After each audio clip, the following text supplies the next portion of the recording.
Feliz quien ha atravesado los misterios, pues conoce la fuente y el fin de la vida, la historia oficial y la historia proscrita.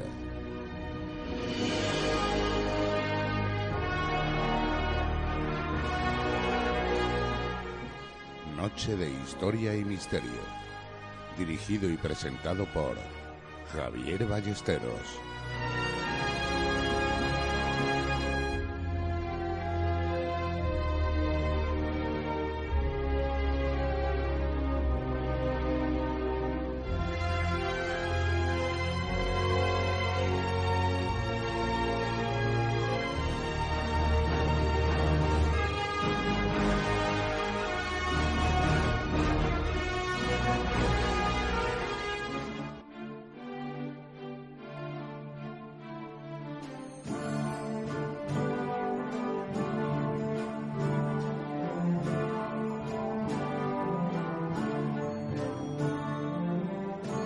En Noche de Historia y Misterio, bienvenidos al bloque principal.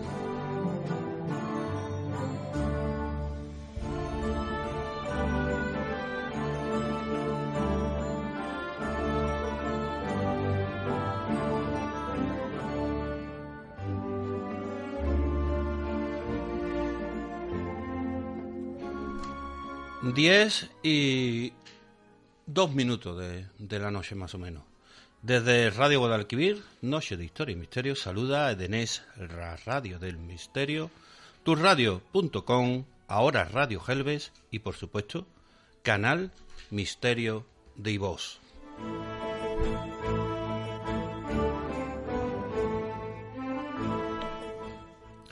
La literatura es una manifestación artística basada en el lenguaje. Las palabras proceden del latín literae, que hace referencia a la acumulación de saberes para escribir y leer de modo correcto. El asturiano Ricardo Méndez Salmón se hizo ayer o antes de ayer en Barcelona con el premio Biblioteca Breve por el Sistema, una distopía en la que el escritor propone una lectura de los grandes temas que tenemos encima de la mesa de la contemporaneidad. Asuntos como la identidad, la necesidad de estar definiéndonos frente a los otros, la necesidad de crear marcos que definan lo que somos y lo que no somos, y en la que el autor se acaba preguntando ¿hacia dónde vamos como especie? La palabra humanidad puede sonar grandilocuente, pero ese libro habla de eso, de hacia dónde nos dirigimos como colectividad. Hoy traemos a nuestro programa a otro gran escritora. La paradoja de Ricardo Méndez Salmón bien pudiera darse entre las páginas de la obra protagonista de la primera hora del programa. Me refiero a la obra Eric el Godo y a la escritora Isabel Avenia. Junto a un personaje de ficción, Isabel acopla las características necesarias para introducirnos un contexto histórico muy oscuro en cuanto a memoria todavía hoy en día. La verdad es que gracias a tenaces investigadores, el tema godo, visigodos y reconquista puede enfocarse con mayor madurez. No era científico ignorar el problema y trazar alegremente una frontera entre antes y después del saqueo de Roma o de las cabalgadas de vándalos suevos y alanos, ni tampoco presentar una España visigoda como pieza de cuerpo entero, desde que el centro político visigodo se traslada a la península en el siglo VI. Por lo tanto, no es de extrañar que gracias a las investigaciones y escritores como Isabel podamos enfrentarnos a las teorías e hipótesis para la interpretación de los hechos. Una noche muy interesante la que nos espera por delante. Una noche en la cual solo escucharéis las palabras técnicas o científicas que acaba de leer un servidor, pues espero, junto al equipo, que el primer recorrido del programa, por el primer bloque, sea lo suficientemente atractivo como para que todos ustedes sientan la necesidad de investigar por vuestra parte este trozo de España que no es poca cosa. Fíjense si no es poca cosa, que puede catalogarse como la creación de un país.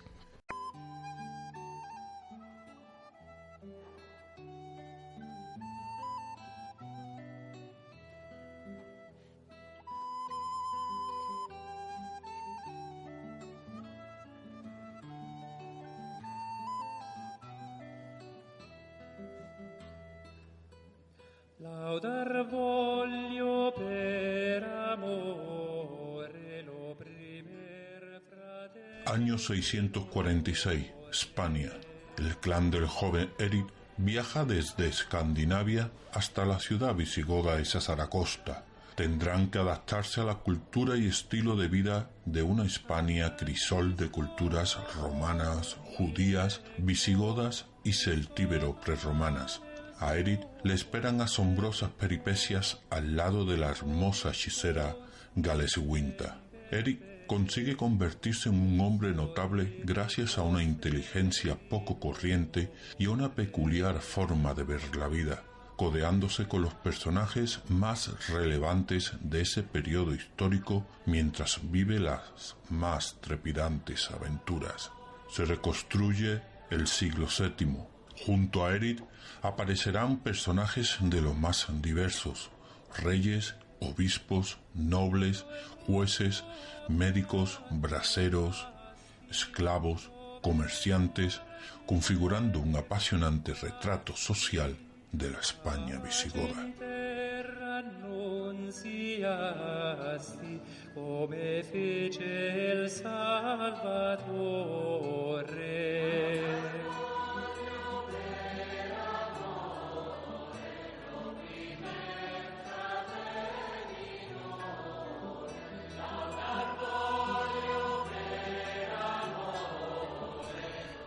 Isabel Avenia, bienvenida a Radio Guadalquivir. Noche de Historia y Misterio les abre la puerta a nuestro programa. Hola Javier, encantada de participar en tu programa. Bueno, programa humilde, pero que sin duda esperemos que hoy disfrutemos de la historia, que es lo que a todos nos gusta. Es un placer, de verdad, Isabel. Igualmente. Desde que nuestro buen amigo José Antonio, del grupo Rincón de Mefistófeles, pues nos informó sobre ti y el tipo de libros que fabricabas, entre comillas, estábamos deseando hablar contigo. Hemos encontrado el hueco esta semana, pues esta semana va a ser, por fin. Un saludo para José Antonio de la Vega y el Rincón de Mefistófeles. Bueno, Isabel, empezamos. A modo de prólogo, hemos escuchado una síntesis básica de Eric el Godo. Antes de seguir con las claves de la obra, me gustaría que nos hablase brevemente de la obra antecesora, de tu primera obra, El alquimista holandés, que creo que es protagonista El Bosco, ¿no? Sí. Bueno, pues en 2008 salió mi primera novela histórica, que fue El alquimista holandés, y como bien dices, es sobre la vida del Bosco. A mí me había llamado siempre mucho la atención El jardín de las delicias, era uno de mis pintores favoritos, y entonces me decidí a escribir sobre su vida, de la que se conoce muy poco. Y bueno, a mí me suele gustar escribir sobre temas que me apetece conocer, pero de los que sé poco, porque así la labor de documentación es mucho más agradable para mí. Entonces, pues eso, empecé a documentarme, me fui hasta su pueblo natal en Holanda y empecé a investigar y escribí El alquimista holandés. Una gran investigación, por lo que estoy viendo, no es solamente una novela histórica, es un poco de ensayo también. Bueno, a mí me gusta mezclar en las novelas la ficción básica para una novela, la fantasía, con el rigor histórico, porque considero que así se hacen mucho más amenas, tanto para escribirlas como para el lector. Sí. Porque si no, al final yo he leído alguna novela histórica que acaba siendo un ensayo realmente. Sí. Entonces, pues eso, intento documentarme mucho, por eso soy muy lenta sacando novelas, me cuesta mucho escribirlas, pero me gusta que sean realmente novelas, que haya ficción en ellas. Claro. Bueno, Isabel, venga, Eric el Godo. Bueno, más que Godo nos ponemos en el siglo VII, ¿no? Más o menos, ¿no? En visigodo. Sí, visigodo. Una época un poco oscura para la memoria de la historia, ¿no? Sí, bastante oscura y, bueno, yo siempre digo que la historia es la más inexacta de las ciencias, porque, sobre todo la historia antigua, porque te encuentras con datos que realmente no se contradicen unos a otros. Yo, para documentarme, me leí cientos de libros y leía cosas que realmente eran completamente opuestas. Entonces, claro, al final tienes que irte a las fuentes y, bueno, me gustaría decir, además, por ser Sevilla, donde estamos hablando, pues que gracias a las etimologías de Isidoro de Sevilla, para mí fue la obra perfecta para ponerme a escribir esto, porque claro, estábamos hablando de una persona que estaba escribiendo de primera mano, o sea, allí en ese momento, porque luego, claro, los historiadores actuales pues eso, según cuentan la historia como les va y sacan conclusiones que a veces son incorrectas. Entonces, cuando tienes obras del periodo del que estás hablando, pues esas ya no mienten, porque es una persona que está viviendo en ese momento y que está expresando la realidad del momento. Entonces, quería eso, un pequeño homenaje a Isidoro de Sevilla. Bueno, hablando de Isidoro de Sevilla, me viene ahora de memoria, creo que un obispo protagonista de la novela me parece que es discípulo de Isidoro de Sevilla, ¿puede ser? Sí, San Braulio, sí. San Braulio, sí. Braulio de Zaragoza, sí. Sí, Bueno, ¿es real el obispo? Sí, claro que sí. Es real. Y no estamos hablando de la época de Cindasvinto. Cindasvinto, sí, Sí. en efecto. Sí, era íntimo amigo de Isidoro de Sevilla. Bueno, había sido discípulo suyo. Se cree que San Braulio estuvo estudiando con Isidoro en Sevilla y luego se vino, era una familia muy importante en Zaragoza y se vino de obispo porque el predecesor había sido su hermano Juan y a él le tocaba el cargo porque era una familia del clero. Entonces, entre ellos dos hubo siempre una enorme amistad y tengo también, me ha servido de mucho las cartas de San Braulio, muchas de ellas las que se mandaba con San Isidoro. Son cartas, la verdad, impresionantes y muy reveladoras. En ellas, pues, San Braulio le pide que escriba las etimologías porque lo considera la persona más docta de todo el siglo para hacerlo. Y luego San Isidoro lo que hace es enviarle a Braulio a Zaragoza las etimologías para que las revise y para que las divida en los diferentes temas que toca. Entonces hay unas cartas preciosas entre ellos y es impresionante. Y San Braulio es uno de mis personajes. Hay una leyenda negra de Cindasvinto, ahí el nombrecito también Sí. que es la ejecución sumarísima de 200 nobles. Es una leyenda típica para nosotros documentarnos aquí en el programa y meterle la dramatización. Nos encanta dramatizar todo este tipo de historias. Nos encanta. Luego este hombre también con 200 nobles más otros 500 de la baja nobleza, vamos. Sí. Era un personaje también el hombre. Bueno, Isabel, vale, Sí. a partir de ahí, ya hemos hablado de Braulio, ¿cómo surgen los personajes?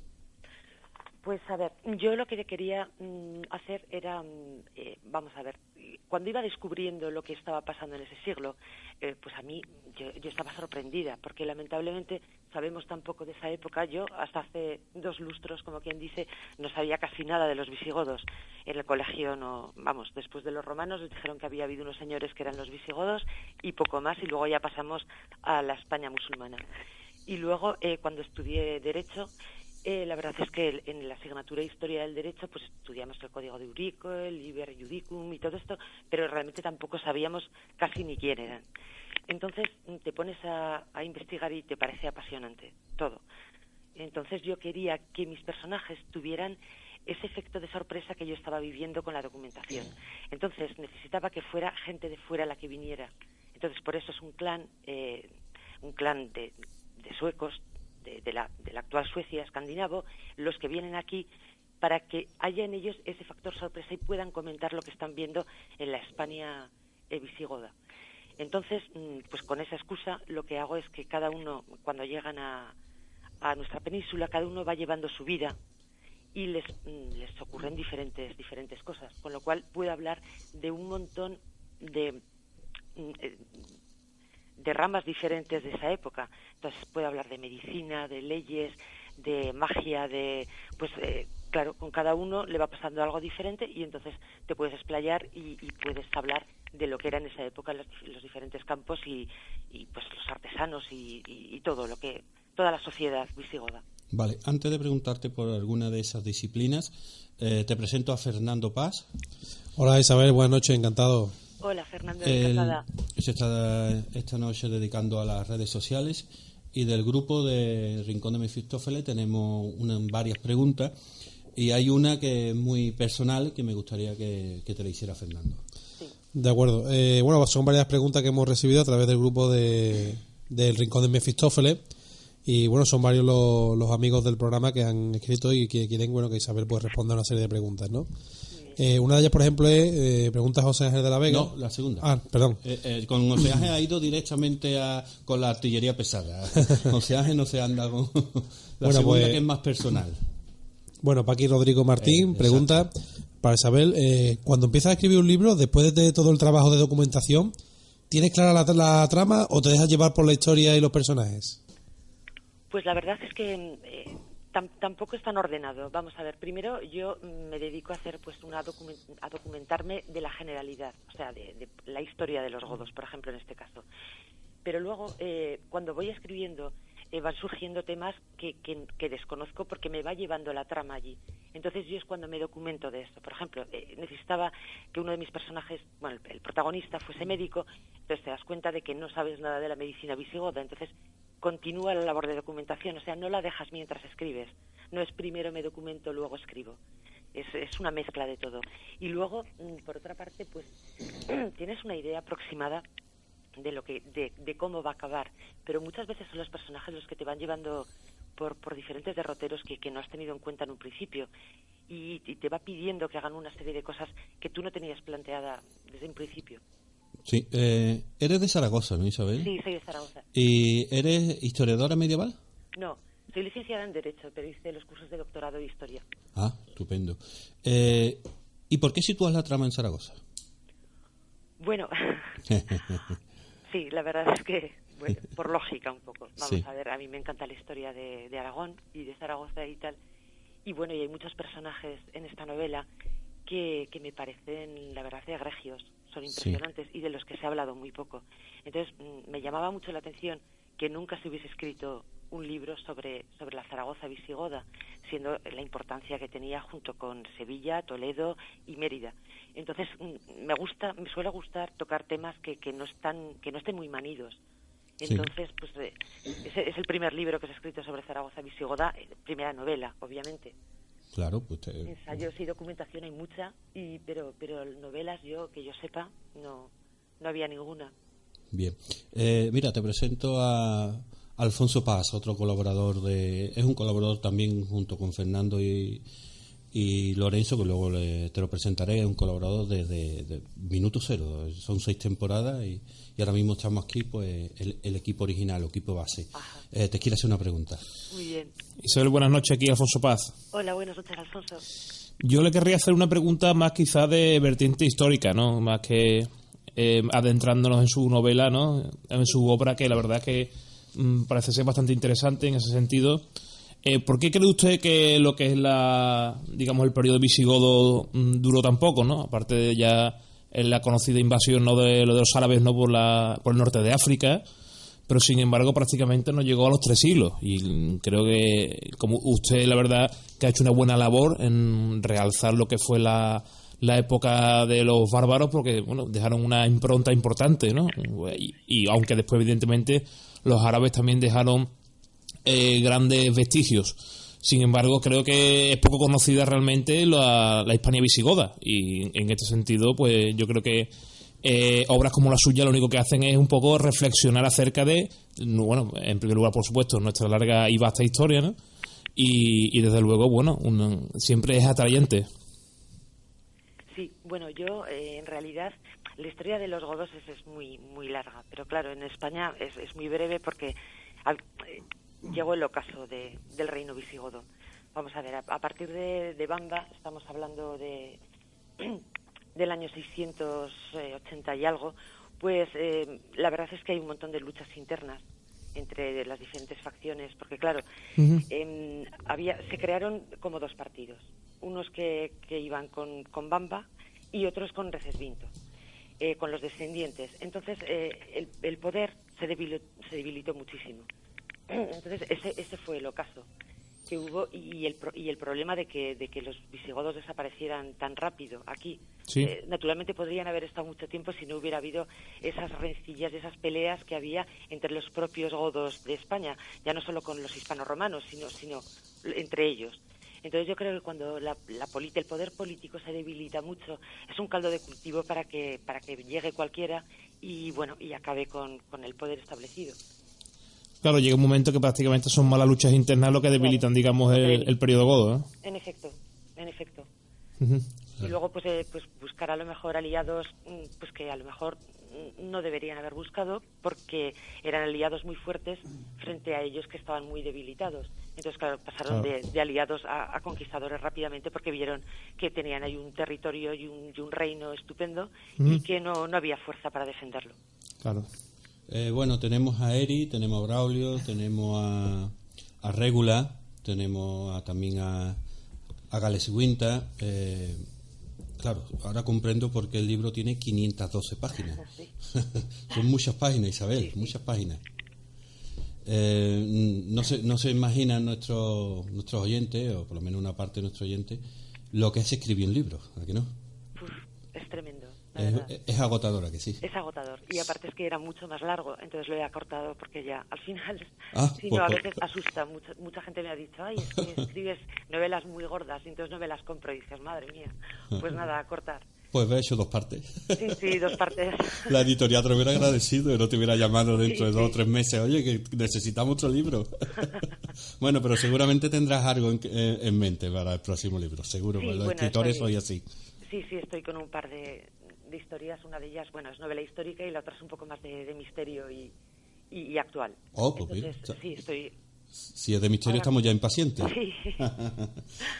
Bueno, Fernando, José Antonio de la Vega tenía una pregunta un poco técnica, y ahora que ya que Alfonso pues nos ha tirado por ese camino, creo que es el momento indicado para hacerle esa pregunta.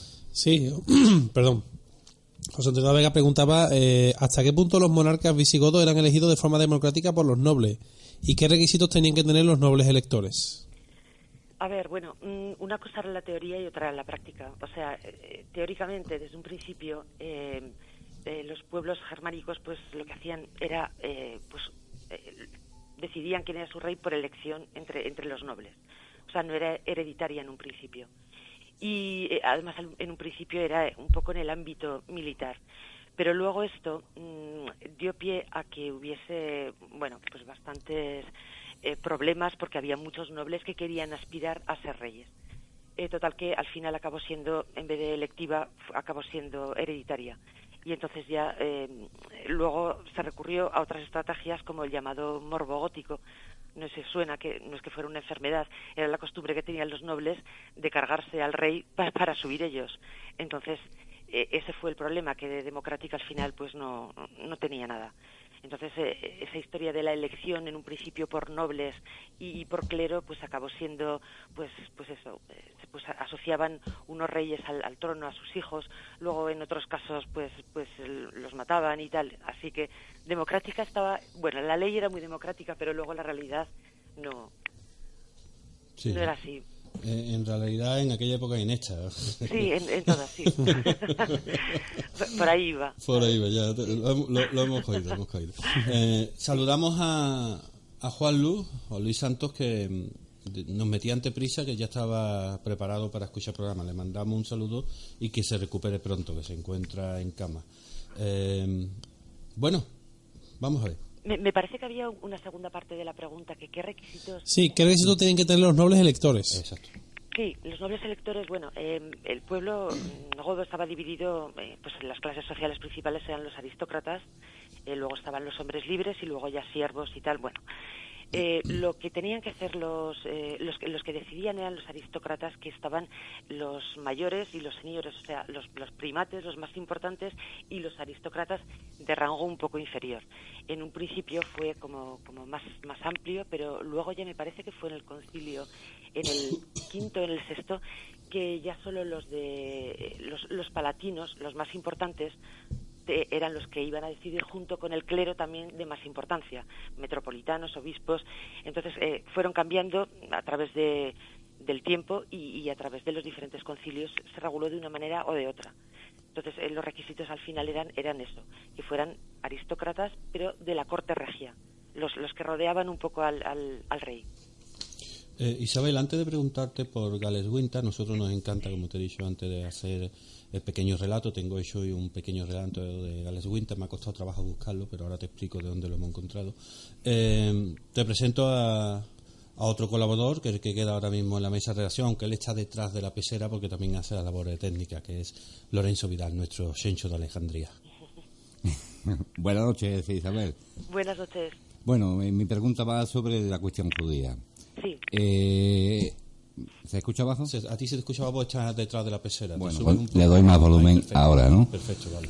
¿Me escuchas bien, Isabel? Sí, perfectamente. Bueno, pues mi pregunta va por la cuestión judía. Sí. El tema de los judíos parece ser que es milenario, ¿no? La persecución que tenían, tanto bueno, en la segunda parte vamos a hablar con los campos de concentración, pero efectivamente, pero que veo que en esa época también fueron perseguidos, y el que no era cristiano por fuerza era, no, tenía que pagar unas tasas y unas cosas. ¿Cómo era la vida del judío en aquella época? Pues bueno, la vida del judío realmente era mala. O sea, cuando a veces hablan de la convivencia de las culturas y tal, esto no ha sido real en España en ningún momento. Desde que llegaron los judíos a nuestra península, que fue el siglo I, pues han pasado por diferentes etapas, unas más positivas y otras más negativas. Pero ya en el siglo VII, del que hablo en mi novela, eran totalmente perseguidos, estaban en barrios específicos, hacían unos plácita, se llamaba, que eran, bueno, una especie de purgas contra ellos, les prohibieron el comercio y bueno, su situación era caótica y les obligaban a convertirse. Parecían siempre... alemanes, ¿no? ¿Cómo? Que parecían alemanes. Sí, totalmente. Es lo mismo, ¿no? Los guetos. Parecido. Sí. Bueno, es lo que luego les pasó a los cristianos cuando llegaron los musulmanes a España. También estaban concentrados los cristianos en barrios pequeños. Entonces siempre ha sido así. Por eso, a veces cuando se habla de convivencia de las culturas, no. Había coexistencia, que es muy diferente que convivencia. Y bueno, entonces pues eran maltratados totalmente. Hay algunas teorías que dicen que fueron los judíos los que incluso se aliaron con los musulmanes para acabar con el reino visigodo. Esto pues no se puede saber a ciencia cierta, pero bueno, es bastante posible porque estaban en una situación de marginalidad absoluta y relegados pues hasta unos puntos insospechados y bueno, obligados a convertirse a la fuerza y siempre investigados a ver si cumplían con las normas y no tenían actitudes judaizantes y una situación pues que al final pues era insoportable también para ellos, claro. Claro, en definitiva, la rueda de la historia. Sí. Isabel, ¿me vas a permitir a las 10 y casi 33 de la noche que escuchemos un pequeño relato sobre Gales Winter? Luego conversamos un poco qué te ha parecido. Muy bien.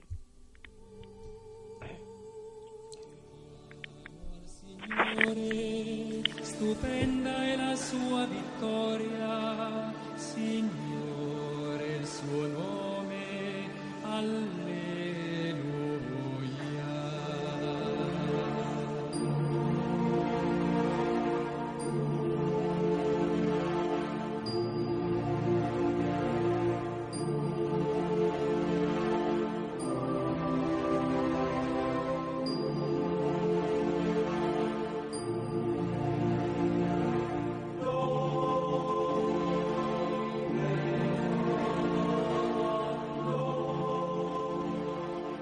Una tarde, a la hora del crepúsculo, salió Galeswinta a pasearse con su nodriza por los alrededores de Toledo.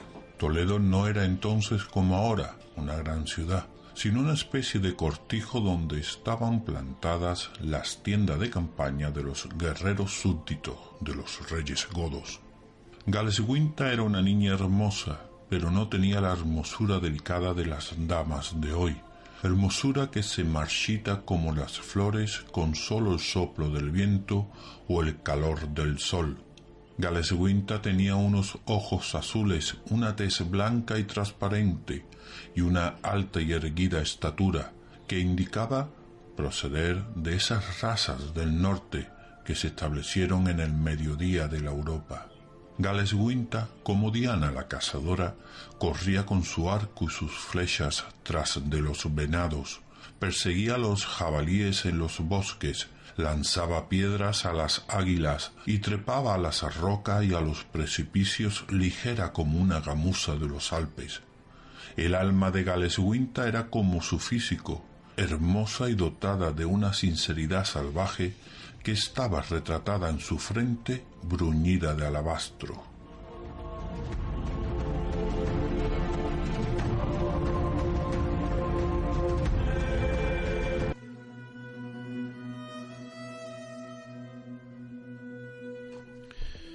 Bueno, estuve buscando información sobre Gales y Winter y encontré poco. Quizá este fragmento de un libro del Museo Mexicano en el tomo 4. ¿Y tiene algún parecido con tu personaje? Bueno, sí y no. Vamos a ver, mi Gales Winter es un miembro del clan de godos que vienen y bueno, y representa un poco la parte mágica y fantástica de la novela. Es lo que he comentado antes, que me gustaba mezclar rigor histórico con fantasía y con ficción. Y luego también lo que quería era plasmar la magia que había en aquella época. O sea, estamos hablando de un crisol de culturas impresionante, donde había mucho rito pagano y donde había muchas actitudes pues que consideraríamos mágicas y que para ellos podían ser relativamente normales. Había adoración de los hispanoromanos, se supone que seguían con sus fiestas romanas, había mucho pagano, había todo tipo de religiones, entre comillas, y actitudes mágicas. Entonces, mi Gales Winter tampoco puedo decir mucho porque es desvelar un poco, es la coprotagonista junto con Eric, pero tampoco puedo decir de qué va un poco la cosa, porque en un principio no se sabe realmente ni lo que es, pasa desapercibida hasta que empieza a conocer una serie de personajes y empieza a desarrollar un don que tiene muy especial y con el cual pues al final realmente es la protagonista de la novela. Claro. Entonces, esta leyenda que hemos escuchado, sí, aunque es del Museo Mexicano, el tomo 4, sí, esta es traída de una leyenda que es histórica. Esta es la obra de A. Thierry titulada Narraciones de los tiempos merovingios. Es muy interesante, muy interesante. Y es lo que tú has dicho, hablamos claramente de religión en este libro, con personajes religiosos, incluso obispos, ¿no?, como hemos comentado, pero la curiosidad, una curiosidad más de tu libro, es que también introducimos la mitología. Sí. Nosotros somos grandes amantes de la mitología. Ajá. Nosotros hacemos dentro de 2 semanas 200 programas ya, y no te exagero, te digo que casi la mitad la hemos hecho de mitología. Nos encanta la mitología. Sí, es apasionante, la verdad. Es apasionante, es verdad. Y sí, más la nórdica, que es la que tú vienes a sacar, ¿no? Sí, bueno, también toco la romana. Vamos a ver, yo lo que quería hacer era un poco explicar que en aquella época, según a la cultura que pertenecieras, aunque todo el mundo tuviera que ser cristiano casi por obligación, existían aún los ritos de tus orígenes. Entonces están los hispanoromanos, que siguen hablando de sus dioses, y los visigodos, que siguen creyendo en... Porque claro, instaurar una religión es algo que es un procedimiento muy lento y que tienes que cambiar unas ideas que están metidas como en el ADN de las personas. Entonces, claro, se seguía incluso adorando a la diosa Tierra Madre. En algunos sitios han encontrado, pues en cuevas y en grutas, estatuillas de la época visigoda, que seguían hablando de la diosa madre. Fíjate, estamos hablando de tiempos remotos.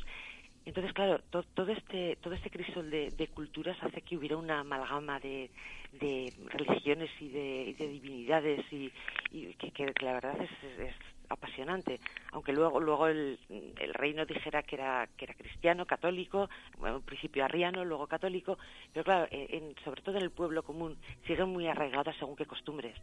Bueno, tuvieron que sí, perdón, sigue. No, nada, por eso se cogieron algunas fechas para el cristianismo que realmente estaban relacionadas por completo con las fiestas romanas previas, para poder amoldarlo a las costumbres que ya se tenían. Todo una mezcla para contentar a todos. Claro, ha salido el arrianismo. ¿Qué papel tiene en el libro el arrianismo?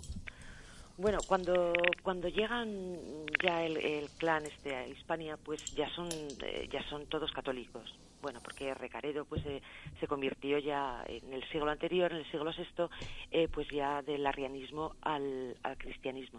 La diferencia básica, como todo el mundo sabrá, es pues eso, ver que la Santísima Trinidad, el Padre, el Hijo y el Espíritu Santo son la misma persona. Eso es lo que creemos los católicos, y luego los arrianos creían que eran 3 personas diferentes y no veían divinidad en el Hijo ni en el Espíritu Santo. Entonces, bueno, pues parece ser que bueno, después de esta San Hermenegildo y toda la historia también tan bonita de Sevilla con lo de la conversión, y bueno, y parece ya que tuviera que ser todo el mundo católico, pero las cosas no eran así. Claro. Alfonso, te quiero hacer una pregunta. Bueno, Isabel, compartimos también, como se dice, este caso carrera. Yo estudié Historia del Derecho con Raquel Rico Linaje. Ajá. La verdad que fue tremendamente apasionante. Sobre todo, bueno, Raquel Rico además tiene una obra muy buena que era las diferentes constituciones históricas, que además me las tuve yo precisamente que estudiar enteras, ¿no? Y por ahí va mi pregunta, ¿no? En este caso, lo que es la jurisprudencia que había en la época o el derecho, digamos, visigodo, ciertamente procedía, ¿no?, del derecho germánico, y fue lo que evolucionó, ¿no?, con las leyes teodoricianas, ¿no?, el edicto de Teodorico. Pero yo creo que lo que es el código más importante, no puedo así decirlo, la fuente del derecho, es el Liber Iudicorum, ¿no? Sí, claro. Que empieza en la época de Quintas Vinto y después pues recoge el testigo un poco su hijo Reces Vinto, ¿no? Sí. Y es más, incluso lo enlazo con su obra porque, por lo visto, a una de las personas que le pidieron consejo, porque bueno, se reunió como un consejo de sabios, fue precisamente para su elaboración o su, digamos, visto bueno a San Braulio de Zaragoza. Braulio, sí, en efecto. O sea que por eso le digo, entonces, ¿cómo pudieron convivir tantísimas leyes? Pues claro, cuando entran los godos en Hispania, traen el derecho germánico. Aquí creo que había un derecho de Castilla, sí, si no me equivoco. Entonces, ¿cómo conviven realmente el día a día en cuanto a la aplicación del derecho? Pues bueno, había bastante desorden en un principio antes del Liber Judiciorum o Judicorum, según como lo llamen, o Lex Romana Visigotorum, que lo que hace es derogar el breviario de Alarico, que era para los romanos, y el de Leovigildo, y que era revisión del de Eurico para los visigodos. Entonces, al final necesitaban una legislación común, que es lo que consiguió este cuerpo jurídico. Y a partir de ahí pues se aplicaban las mismas normas, porque anteriormente, pues claro, dicen que según la procedencia que tuvieras, también es discutido ahora por algunos historiadores, sí, que no siempre era así, o sea que no era tan radical como se había dicho en un principio, que el breviario de Alarico era para romanos, no, que simplemente lo que hay es más influencia romana en unos y más influencia visigoda en otros. Entonces, al final se consigue esta amalgama de aplicación para ambos grupos étnicos y de amalgama también en cuestión de costumbres y de legislación. Claro, porque al final el derecho romano y el derecho visigodo prácticamente conviven. Entonces, sí, conviven, claro. En ese sentido, claro, el Liber Iudicorum precisamente es un compendio de esas mismas leyes. En efecto, sí.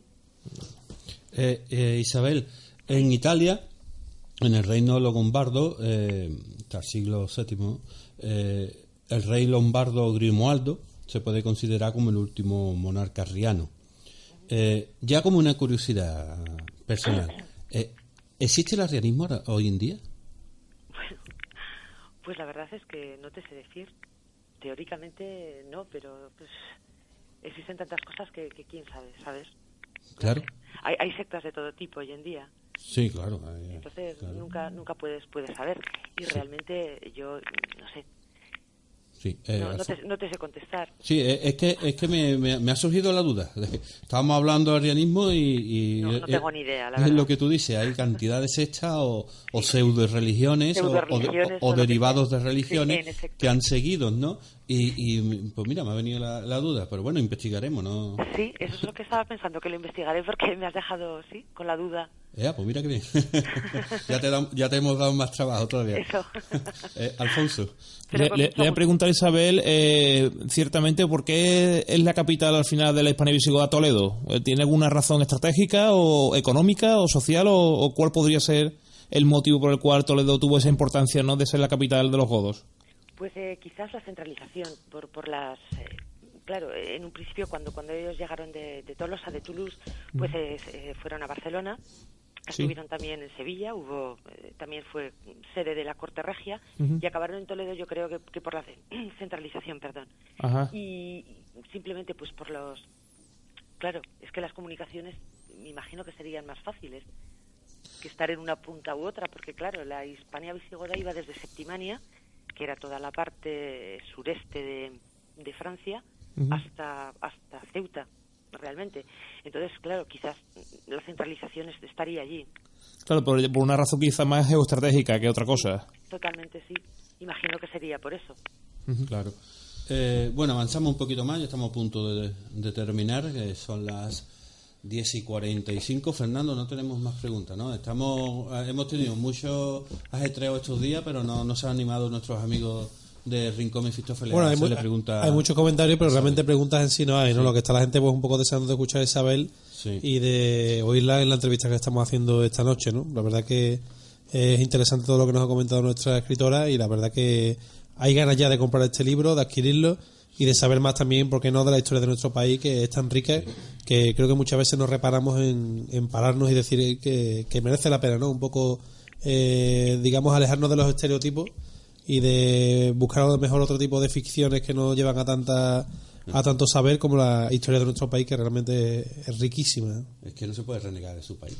Evidentemente. Es lo que está pasando hoy en día. No podemos renegar de nuestro país, de nuestra historia. Ni de nuestra historia. Claro. Eso es muy importante. La historia es la historia, Isabel. Y aparte la historia se repite y hay que tenerla siempre muy presente porque se puede aprender mucho de la historia. Pero parece que no aprendemos. Ya. Esperemos que no se repitan historias pasadas en España. Sí, pero es lo que hemos dicho antes, una rueda. Es que parece ser que no nos enteramos. Esto es cíclico al final. Es cíclico. Es cíclico. Es lamentable. Igual que con las civilizaciones antiguas, hemos estado hablando de las civilizaciones con la madre tierra, la madre de la fertilidad, y parece ser que se nos olvidan los valores. Pero bueno, es meternos en algo más, pero es la realidad, la triste realidad. Es la realidad, sí. Es la tenemos ahora patente a diario. Es la triste realidad.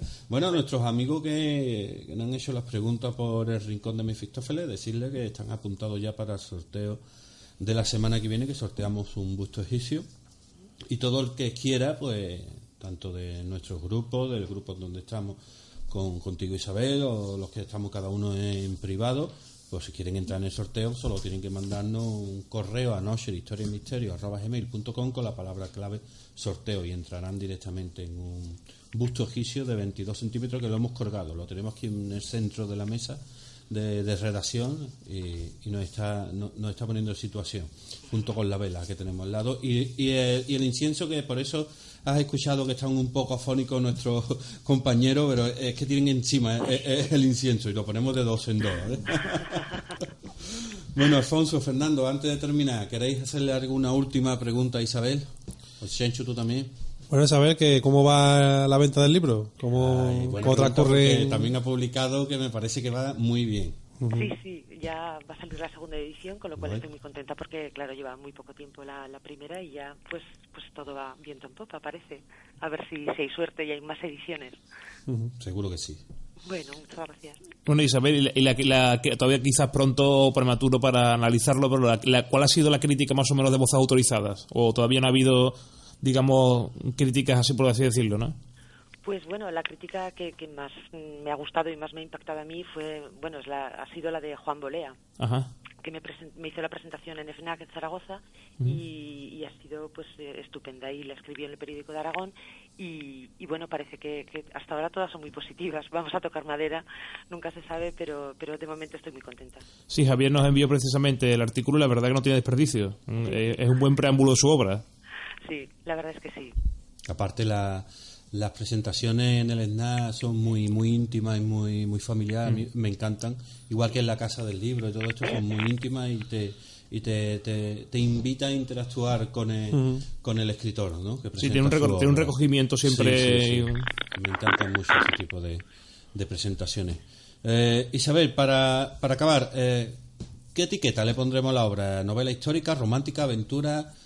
Para nuestros amigos, por ejemplo, para mí, que yo soy un gran devorador de ensayos, aparte soy igual que tú, ¿no? Para preparar los guiones y eso, pues me tengo que revisar libros y siempre tengo el libro que estoy leyendo del mes, lo tengo siempre apartado y me cuesta un trabajo increíble poder terminarlo. ¿Nos puede a nosotros llenar este libro, a los que nos gusta el ensayo, con la novela histórica? Pues yo creo que sí. Ya digo que yo lo que hago es fusionar. Es que tampoco me gusta mucho poner etiquetas a las obras porque realmente contienen un poco de todo. Entonces, bueno, pues sería una novela histórica, pero también tiene su rigor histórico muy fuerte y muy documentado. También podría ser en parte una novela romántica, costumbrista. Hablas un poco de una serie de cosas que abarcan, la verdad, todos los subgéneros. Entonces, pues sí, yo creo que es una novela amena y con la que se puede aprender bastante historia, que es un cóctel bueno para que tenga un buen resultado, creo yo. Pues a ver si más de uno escucha lo que estamos diciéndole y aprende un poco de historia, sobre todo para poder ser futuro de la historia. Isabel, ha sido un placer, de verdad. Ha sido igualmente, muchísimas gracias a todos. Un enorme placer. Te deseamos suerte. Ojalá vengan más ediciones. Y nada, estás invitada al programa, estás invitada en Sevilla. Mira, por cierto, ¿presentas el libro algún día en Sevilla? A lo mejor todavía no lo sabes por la editorial, pues de momento no tengo ni idea, no lo sé, porque me van informando poco a poco. Claro. y no, de momento en Sevilla no tengo nada. Claro. Bueno, pues cuando lo presente, pues seguramente estaremos todos allí arropándote. Pues estupendo, muchísimas gracias. Y gracias, solamente gracias y mucha suerte, Isabel. Gracias a vosotros. Adiós, buenas Un abrazo noches. a todos. Hasta luego, adiós.